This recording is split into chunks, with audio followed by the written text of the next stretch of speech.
até 2030, mas ainda recorre na justiça. Agência Rádio Web de Brasília, Alain Barbosa. Marocando a História, com Marcos Saldanha. E chegou a hora do Marocando a História, muito esperada, inclusive, né? Essa hora, esse momento que a gente tem Marcos Saldanha, historiador, jornalista, aqui com a gente para trazer alguma marocagem. O que é marocagem? Gente, é a simples observação, né, imediata, curiosa sobre algum assunto. No nosso caso aqui é uma coisa histórica, né? Mas o marocar, ele é geral, né?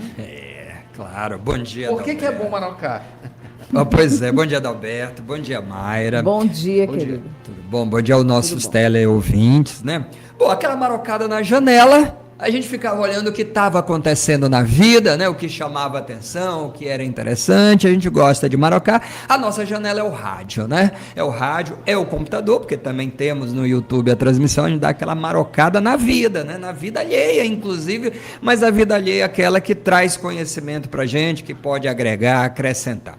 Uma marocada pra gente começar hoje, por exemplo, é te lembrar que hoje estamos aqui na Universidade Federal, ele foi reitor daqui, a gente lembra os 109 anos de nascimento do escritor Josué Montelo.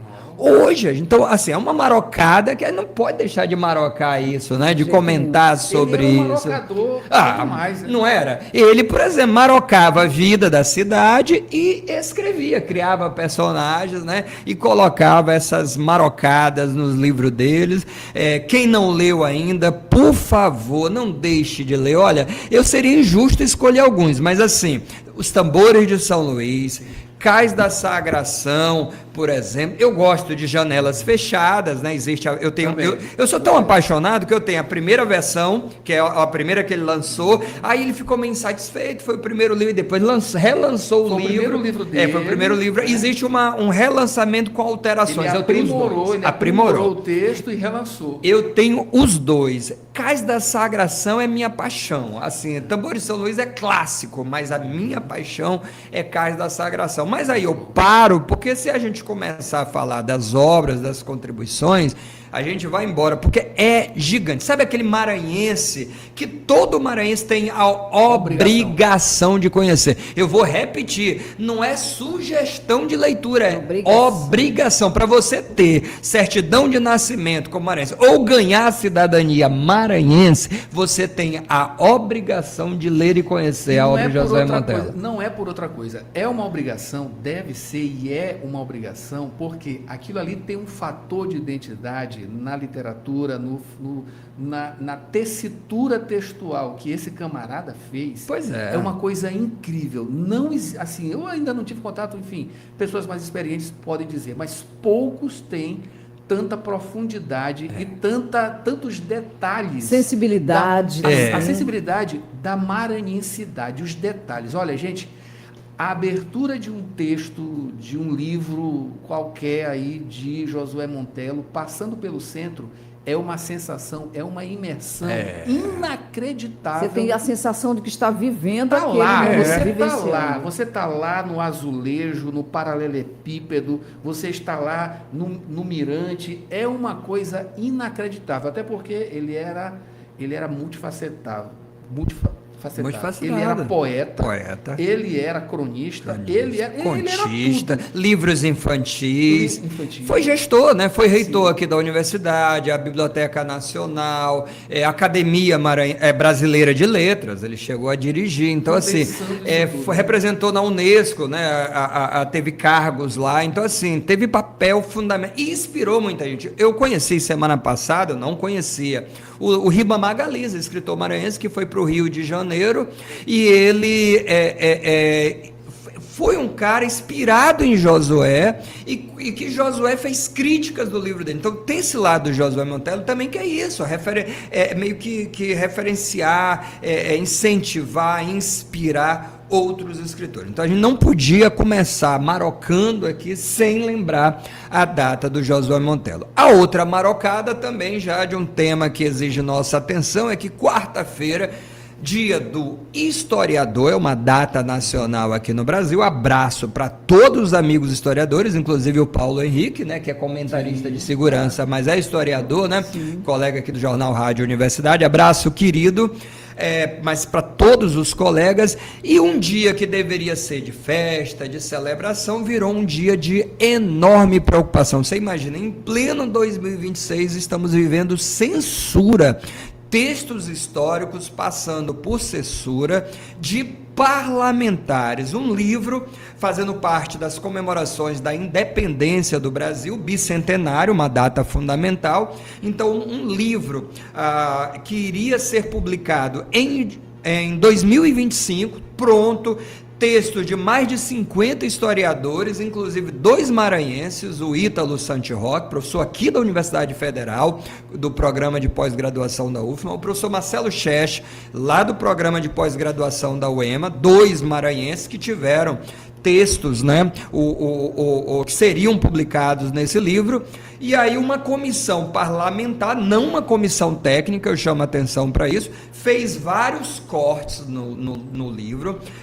indicou mudança de termos, supressão de termos. Eu estou falando assim, uma coisa é uma comissão técnica, uma comissão editorial científica, técnica, sugerir mudança. Até aí o editor ele tem esse papel.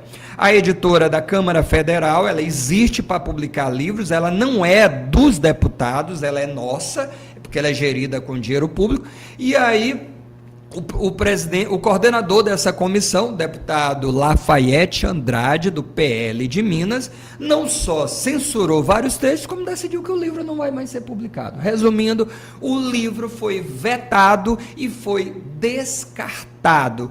A Câmara emitiu uma nota dizendo que ela se dá o direito de cancelar o projeto, que está fora do time, não faz mais sentido publicar sobre a independência do Brasil, pasmem. Disse também que historiador tem que ficar mesmo restrito ao passado, que a história que vale é aquela que fala do passado, quer dizer, uma visão positivista, retrógrada, profundamente desconectado com a história crítica que existe já há algum tempo, né? E aí, esses textos vetados por causa de bobagem, censuraram termos como ditadura militar, para não usar, censuraram questões sobre a Guerra do Paraguai, acredite, há termos de discussão sobre a Guerra do Paraguai, marco temporal, que é uma coisa que o Supremo determinou, não é invenção de historiador, eles censuraram para não usar, censuraram o termo, o presidente militar, né, o ditador militar Médici. Quem está mentindo? Quem está inventando alguma coisa? Ele foi um presidente militar, ele foi um ditador militar. Não era para botar só presidente Médici. Espera lá. Ele foi um presidente militar, mas ele não foi eleito democraticamente, portanto, ele era um ditador. Ele foi colocado lá à força. Então, são termos que vai contra a liberdade de expressão. Isso sim é censura.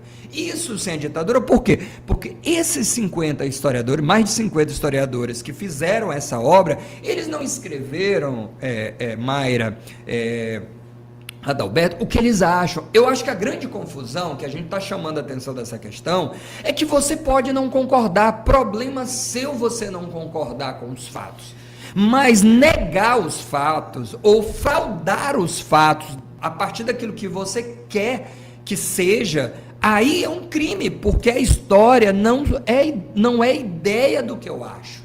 São fatos feitos com rigor científico. Esses trabalhos, eles seguem uma metodologia. O que se faz nas ciências humanas é com rigor científico, é trabalho com fundamentação, com fontes históricas. Então, a gente precisa entender e, sobretudo, respeitar o trabalho do historiador. O que a gente está vendo é um desrespeito enorme, porque coloca o historiador na condição de uma pessoa que dá opiniões, que ele vem e diz o que ele acha. Não é assim que a história é feita. Um livro de história, ele não é, se ele é de fato um historiador, um pesquisador acadêmico, como são esses historiadores, e a gente conhece, Marcelo Chech e o Ítalo, a gente conhece, são professores nossos aqui, são professores com rigor científico.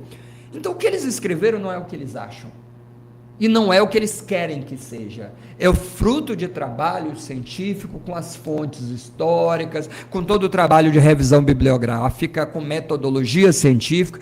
E é isso que as pessoas têm que deixar de lado, a sua ideologia, a sua crença, porque a história não pode ser o que eu quero que seja. Ah, mas eu discordo. Ou então eu concordo. Ah, não pode usar o termo ditador. Tá, mas com que base você está dizendo isso? É minha opinião. Não me interessa a sua opinião.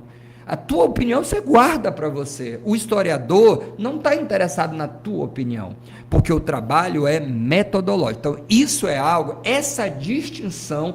Resumindo, você vai no médico, o exame está dizendo que você está com câncer. Os exames todos apontaram, você vai fazer o quê? O tratamento com câncer. Agora, você acha que não está com câncer, não faz o tratamento, você vai morrer. Só um adendo, Marcos. Daí, o grande ataque que nos últimos anos as universidades sofreram. A universidade, ela é um mecanismo para tirar as pessoas do senso comum. Pois é. Ponto. É isso. Obrigado. Perfeito, completo. E para fechar, eu preciso dizer o seguinte: ano de eleição, fiquem atentos. Toda vez que um político precisa criar uma cortina de fumaça, desconfie, duvide, porque ao invés dele estar propondo melhorias e investimentos na educação, né, Mayra? Quantas coisas a educação precisa? A universidade precisa, não é de veto ideológico. A universidade precisa de recursos. Então, o que o mal político ele está fazendo? Ele está jogando a população contra a universidade, contra os professores e dizendo que o problema do Brasil é a questão moral e ideológica, quando na verdade ele está fugindo da obrigação dele. Ele precisa resolver o problema da educação, que não é moral e ideológico. Isso a família dá conta, isso a igreja faz. Ele precisa trabalhar para levar recurso para as escolas, investimento no professor. Então, para justificar baixos salários, péssimas condições de trabalho e mais a não publicação de livros, o não incentivo para os editais, que é o que a gente precisa para produzir, as bolsas de ciência, o que ele faz? Ele coloca a população contra os pesquisadores, contra a universidade, contra os professores, e a população entra na corda, pega a corda, entra na vibe, faz coro contrário a esses profissionais e apoiando esse político que inventou uma polêmica que na verdade, e ele sabe disso, o político sabe disso, a gente cobre eleições e sabe, é uma cortina de fumaça. Esse deputado federal, Lafayette Andrada, olha o sobrenome, vem de Bonifácio Andrada, lá da independência do Brasil, uma família que está há 200 anos no poder, e nessa comissão também estava o deputado Aécio Neves, por exemplo, olha só quem é Aécio Neves, investigado, parará, e estava também a deputada Rosiana Sarney aqui do Maranhão. Então vejam, políticos, por que não formam uma comissão técnica, uma comissão científica para esse conselho editorial? Quer dizer, por que o político acha que ele tem a capacidade de fazer isso? Então, são essas questões que a gente precisa ter atenção. A liberdade de expressão é fundamental, sobretudo num caso desse que não fere o direito de ninguém. É diferente de eu defender a liberdade de expressão para o cara xingar, para o cara atacar, para o cara desrespeitar a religião do outro. Não, nesse caso não está desrespeitando ninguém. Os livros, eles estão contando fatos a partir de pesquisas científicas, por isso que é uma censura absurda, e esse livro, mais do que nunca, essa coletânea de textos chamado Independências do Brasil, precisa chegar até os leitores, até os professores e até as escolas, se não pela Câmara Federal, que recebe nosso dinheiro para isso, também, mas por outras vias, mas é lamentável que nossos representantes insistam em fazer cortina de fumaça, desviando o foco do problema para poder ganhar engajamento e ganhar votos. Agora, nós, população, temos que ter cuidado para não cair nessa armadilha que é muito conveniente para os maus políticos. É isso aí. E acima de tudo, né, botar fé nos nossos pesquisadores, nos nossos historiadores. Você falou isso tudo aí e a coisa que ficou na minha cabeça, né? Entre várias outras, né, de destaque, que o trabalho do historiador,